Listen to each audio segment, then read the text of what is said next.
Let's welcome back Bill O'Reilly, anchor of the O'Reilly Factor on Fox, author of a new book, Killing Lincoln. I've got it right here. We're going to talk about that later in the show, but let's get to the politics, Bill, right away. This Christie boomlet, what do you make of it? Do you think he's going to get in? No.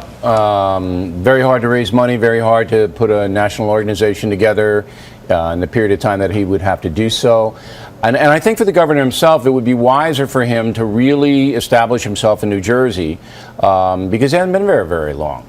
So, yeah. He told Diane Sawyer he's not ready. What? He told Diane Sawyer he doesn't think he's ready to be president yet. Well, I don't know the governor, but just for tactical thing, it would be wiser just to sit back for a while. He's got some time. But look, it's chaotic in there. There's a lot of people. It's tempting. You know, you could be president. That's big. But how do you explain why so many Republicans just won't give up this dream of somebody else getting in the race? We saw even former First Lady Barbara Bush trying to convince Mary Pat Christie, according to the New York Post, get in. Well, because it's always greener over there on the other side. You know, oh, he's better and this one. And then when they get in, just like Rick Perry, oh, he's not so good. You know, pretty soon you're going to be getting a call for it. Not on the Republican side, I don't think so. You know, your Fox colleagues have been so tough on Rick Perry. Bill Kristol says the debate last week close to a disqualifying 2 hours. Britt Hume, he's one half a step away from almost total collapse. Hume also said he thought he barfed on himself or something. I was eating popcorn when I went, whoa, Hume said that? Look, it's the old build him up, tear him down game. Not to say that Kristol and Hume are wrong. He didn't have a good debate.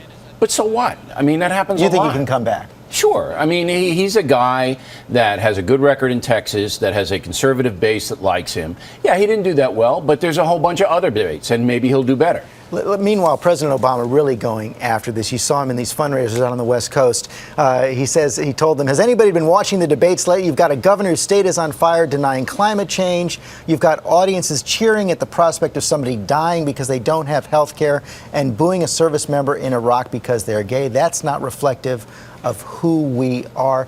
And it's clear the president and his team that there's a strategy here. They think that the Republican base is way outside of the mainstream. So wait a minute, George, you're telling me, this is shocking to me, that the president doesn't like Republicans, that he's going to criticize Republicans? But he thinks it can work for him. Do I think it can work for him? No.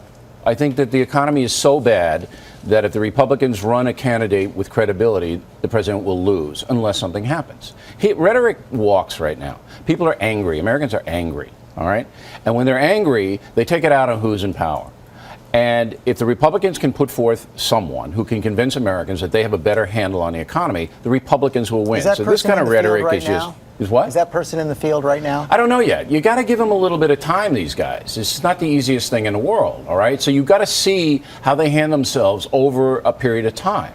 And Americans are watching closely. But most Americans aren't even engaged yet. I mean, we are here, and this is our business. And most Americans are incredibly fed up with everyone right now. And they should be. They should be. Look at the state of the country. We're in chaos. They should be fed up with all of them. I mean, if I had to, I'd just wipe the whole place out and bring in regular folks. Regular folks couldn't do worse. Could they do worse?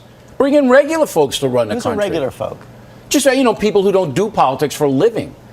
I mean, all of these guys, they put their finger up to the wind. You know, which way is it blowing? That's the way I'll go.